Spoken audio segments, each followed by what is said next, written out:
Well, hello. Happy Monday, everybody. It is Motivational Monday. Come on in. Let's get busy. We've got some things to do today.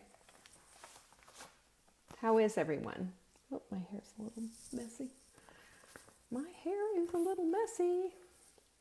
There we go. Here we go. Here comes everyone. Yay. Hello, hello. Who's there? Tell me if you're here. What's going on? Cheers. And for everybody who's asking me, what am I drinking? It is the hot melt mix. It is the hot melt mix. Yay. And it is back in the shop. We just got a huge shipment of hot melt mix. So if you've been putting this off and wanting this, it is here for you. Hey, Deborah and Catherine, good to see you guys. Come on in. Yay. There's my friend Sherry. Everybody say hello to Sherry. And Lynn and Cassie. Hi, Cassie. Come on in, you guys. The water is fine. Good to see you too, Catherine.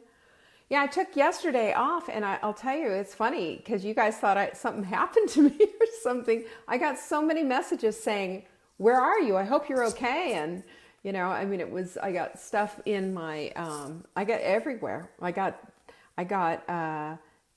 not text messages. I got messages on Facebook. I got a couple of messages in some of my groups. Here I am. The water is fine. I'm fine. So I spent yesterday just in a pair of sweats hanging around all day. We put the heat on, had a big brunch, and just sat on the couch and watched The Crown.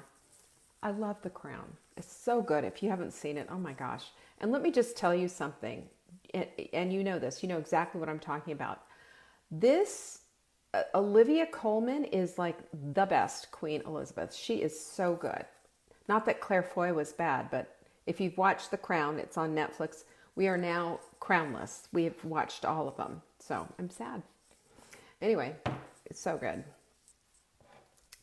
Let's just talk a little bit about what we're doing here. And by the way, thank you for sharing. And you guys keep sharing, and I really appreciate that. And I really enjoy being able to help you out in every way that I can. And I love seeing your comments and what you're doing when you're sharing these. Share these posts easily just by putting them to public and saying why you enjoy watching them. Oh, apparently you did miss me because I wasn't here yesterday. This body clutter book, it's Marla's and my book. We wrote this in 2005. That's 14 years ago. A few things have changed, but there's some good information in here. I'm going to tell you right now, don't go for the nutrition information because I've certainly changed my tune a lot on that. And it's very interesting how, the information changes. So my strong suggestion on that is that you share this so that you can get this book. Wouldn't you love a book that's signed by Marla and me? Of course you would. And I plan on doing that sometime, hopefully in this month. But when Marla gets back, we'll be definitely on it. So there you are. So what is our quote of the week? I have a new quote of the week. If you were here Saturday, you know what it is. And I love this. It's James Clear. Rome wasn't built in a day, but they were laying bricks every hour. They were laying bricks every hour. Kind of goes with our quote from last week, which was the little hinges swing big doors, doesn't it?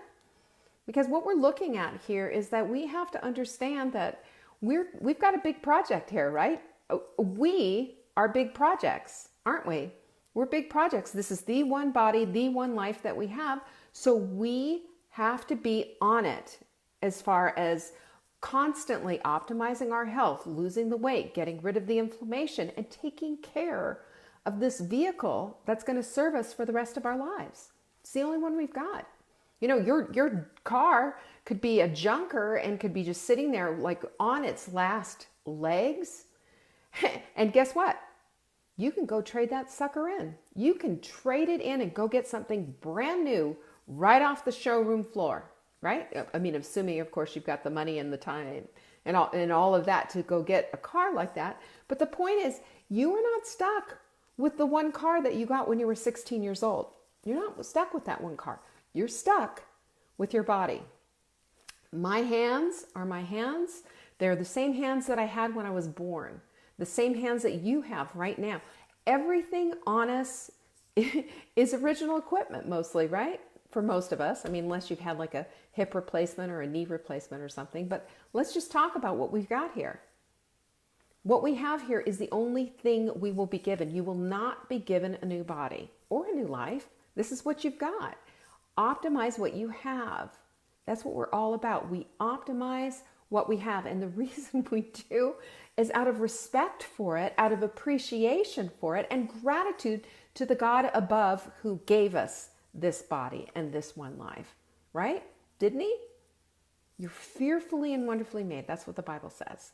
Fearfully and wonderfully made. Meaning only one of you. Only one.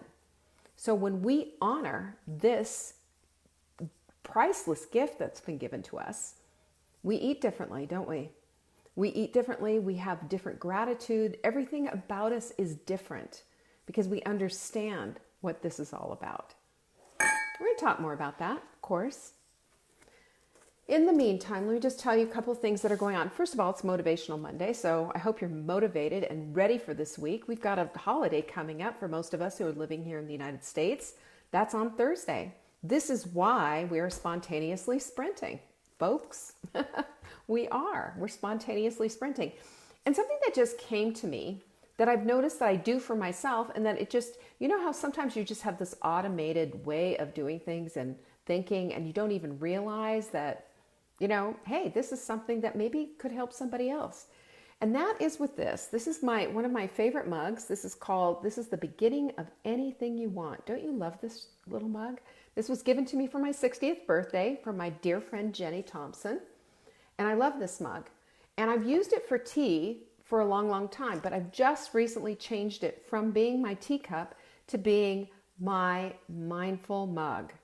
My mindful mug. And this is what I want to share with all of you today. And I hope this is really motivating for you. That when we have our cup of bone broth, if you follow the sprint, you understand, you know, we have the soups and you can also have the bone broth or whatever.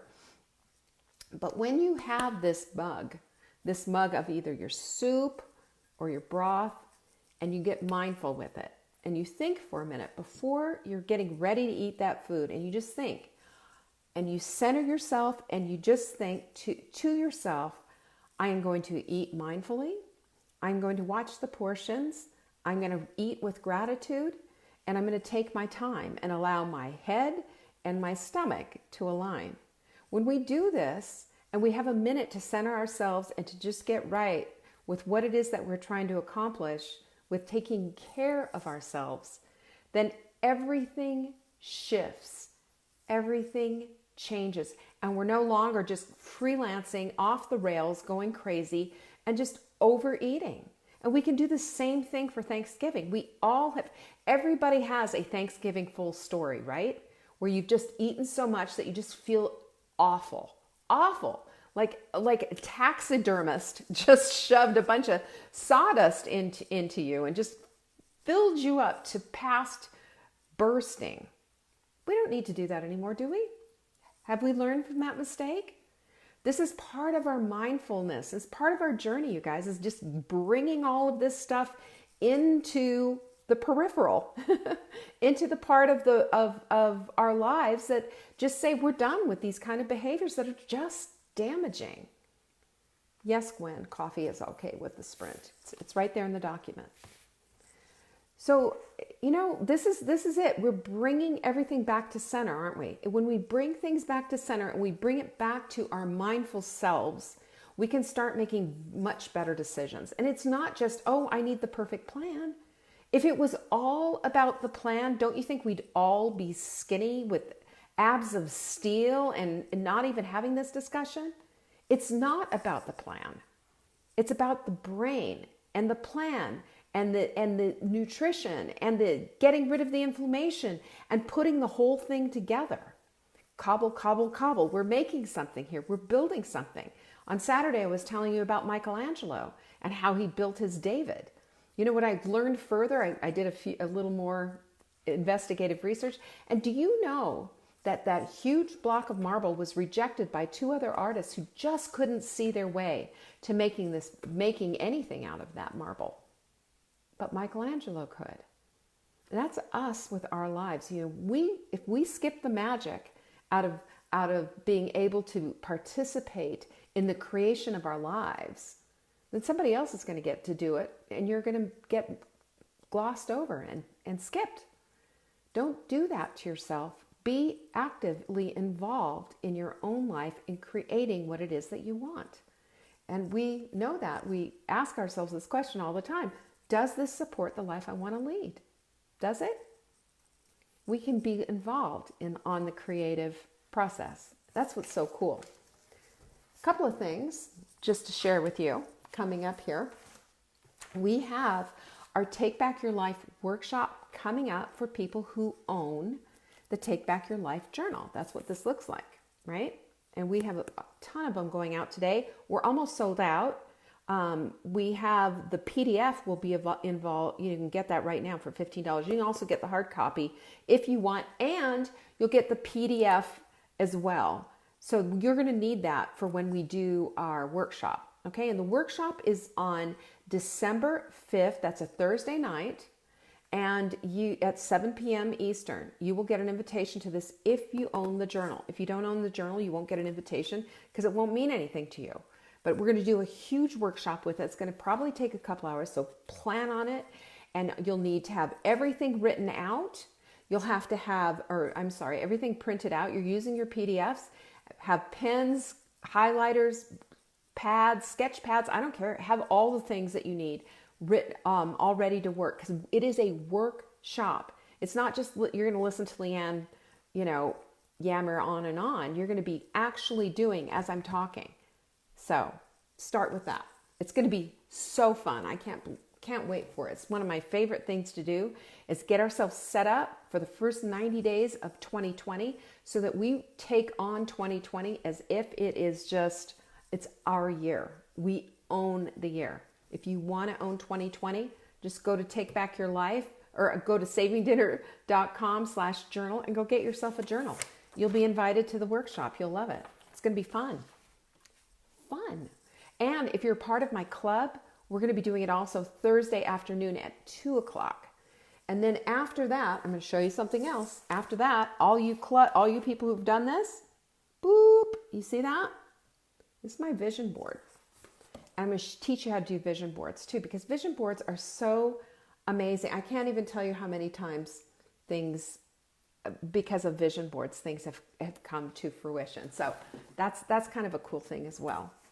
So real quick, let's just talk a minute about, being motivated for this week and getting ready for the holidays, because it is not it is not just Thanksgiving that's coming up.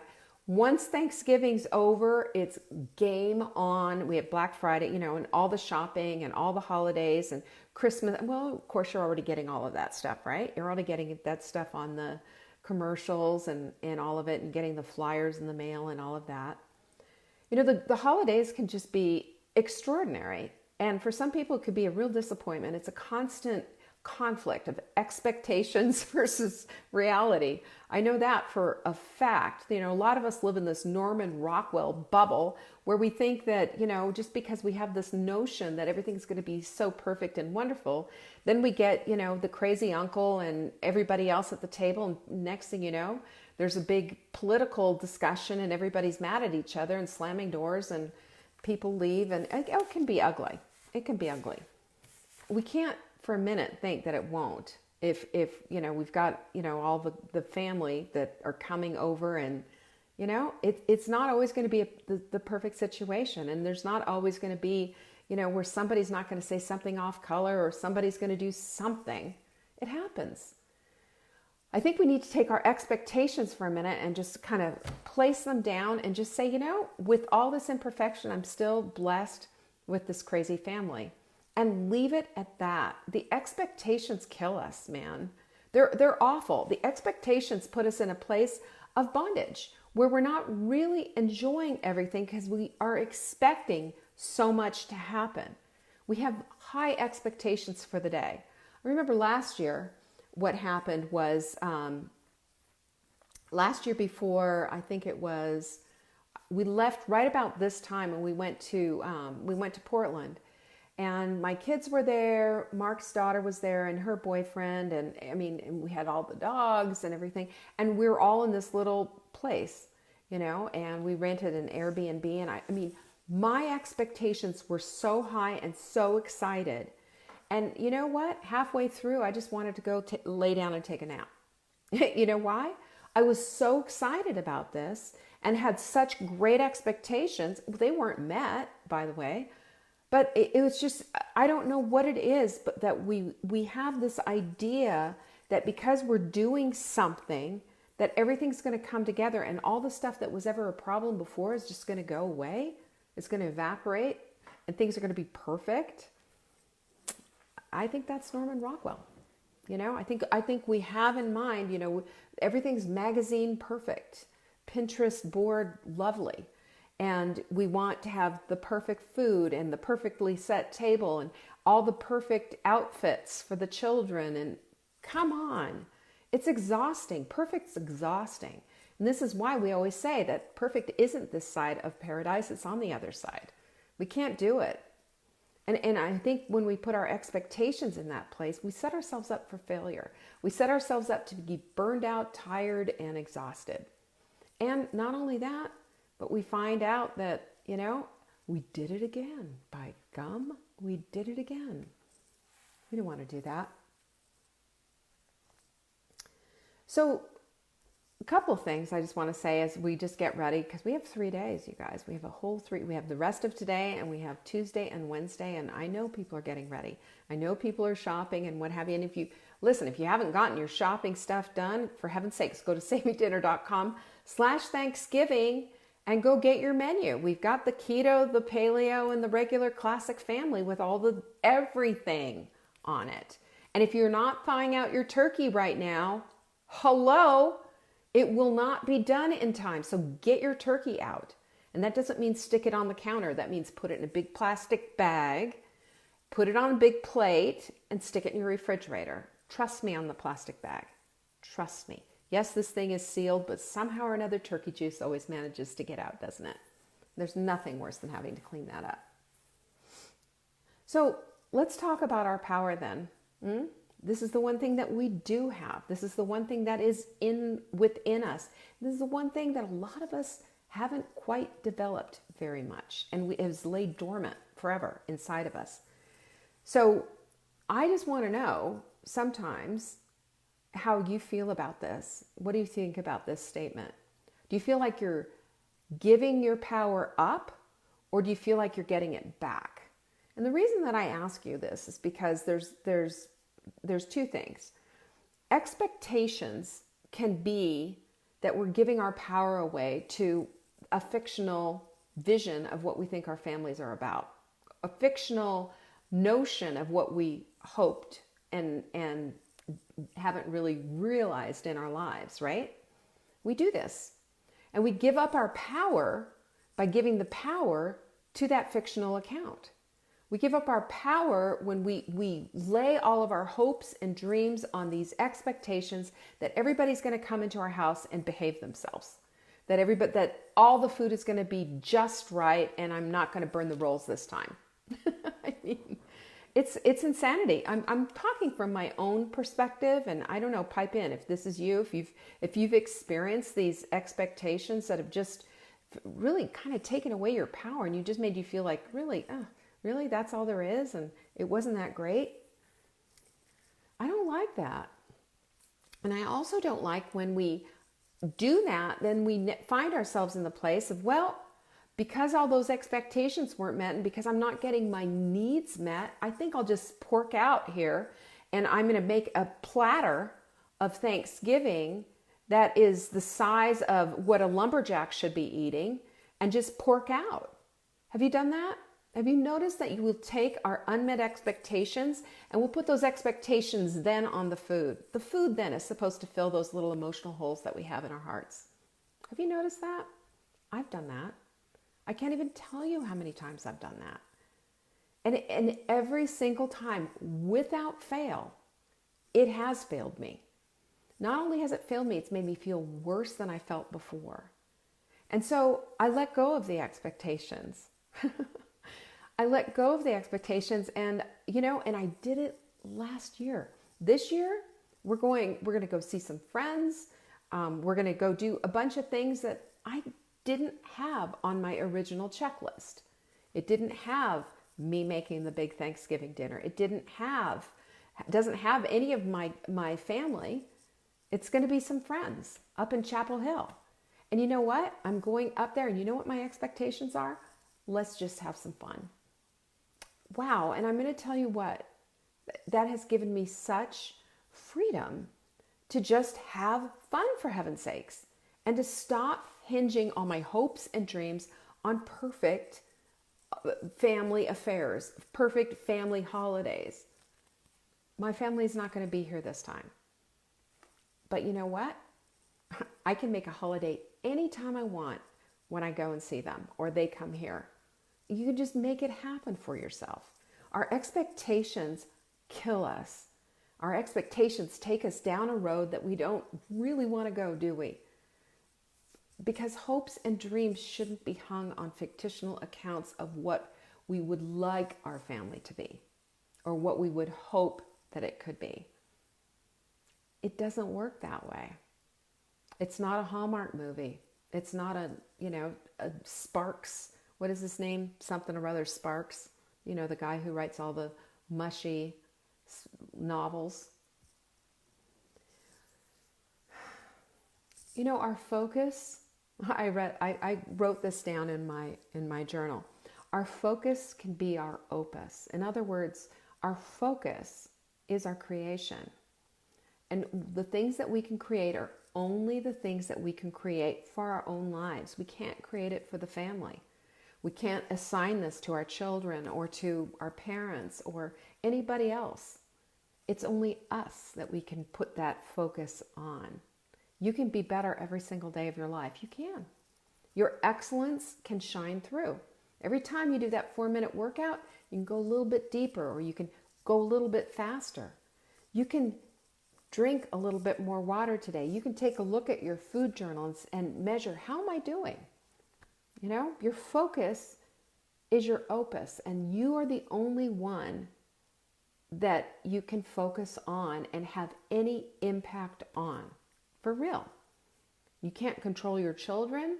Well, to a degree, you understand what I'm saying, but you cannot turn them into your creation of your choice. They have their own minds, they have their own hearts, they have their own creativity, they have their own lives to lead. Even at 7 years old, they do. This is why we're supposed to raise up a child in the way he should go. It's according to their own bent, not ours. We have to appreciate and love each of these individuals that come into our lives, whether they're family or friends. They're in our lives and they're here for a purpose. And it's up to us to focus on the things that we can control, which are the things within. When we understand this, we start to release our power and we start to also release our magic. And the creativity comes and the flow comes. And suddenly things are more in control than they've ever been in control before. And you don't feel like you're yammering and going all over the place, and you don't feel stuck. You feel in control when you're controlling the things that you can control. And the things that you can control is only you. That's it. You can control the food that goes in your mouth. You can control your hydration.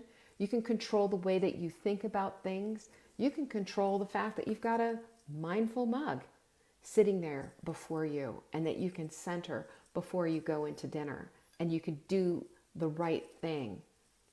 You can eat the right way. You're not off the rails anymore. You're not going crazy. There is control there because your focus is there on you, on the one that you have the control over.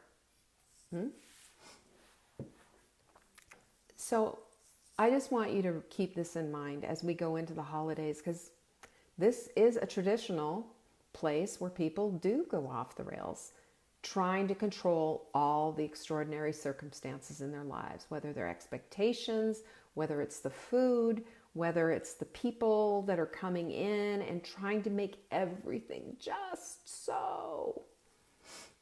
Martha Stewart might exist, but she doesn't live in your house, does she? She doesn't live in my house. And Martha Stewart's ideas and perfection, and when you look at all of those beautiful pictures, and you look at the pictures on Saving Dinner, those are all crafted, not from real life, but for a photo op. You get that? If you look at my Saving Dinner, if you go to savingdinner.com/Thanksgiving and you look at all the photos that are in there for the keto hot melt Thanksgiving, those are all set up and shot for those recipes. That's not somebody's dinner table. So I'm popping some bubbles here because I want you to understand that through all the beauty that we see on Pinterest and the things that we see in magazines and in books, and for everything that looks so beautiful, for the Hallmark movies and everything else, they're all expectations that are fictional accounts of what reality is. Because the reality is, somebody's going to come to your house and is going to say something inappropriate. Somebody is going to burn something on Thanksgiving. And somebody's going to knock something over all over your grandma's linens. And there's going to be a wine stain or whatever. It happens. So if you can take the emotion out of it and instead put your emotion into loving each individual that comes into your door, and then serving your meal and making light of a spill, and just thanking God for the people who are in your life in all their imperfected glory, how much better is your Thanksgiving going to be? Your expectations aren't going to be there. It's going to be just loving the people that are there in all their warts, with all their flaws, with you too. So my hope for you is twofold. That first of all, your Thanksgiving is going to have just be a loving account of what your true experience and reality is, warts and all. And second of all, that with this mindful mug, that you're able to take control of not just your Thanksgiving holiday, but for all of it. For all of it as we get into these holidays, as the gifts start to come in, as the break room starts to fill with candy and God knows what. I just hope and pray for you that we can all together just make this agreement, ladies, that we're going to keep our expectations in the reality zone and stop making up this fluff, because it doesn't do anything to help us out. So here's to Thanksgiving and the holidays and all the crazies that are part of our family. Let's love them up anyway, love them up anyway. Even if we don't agree with them, even if they make our lives difficult, we can just be who we are. And really, that's where the magic is. Pull the magic from your heart. Bless you all. Peace out. And don't forget, if you want to be a part of my Take Back Your Life workshop on Thursday the 5th, go get your journal. Cheers. Peace.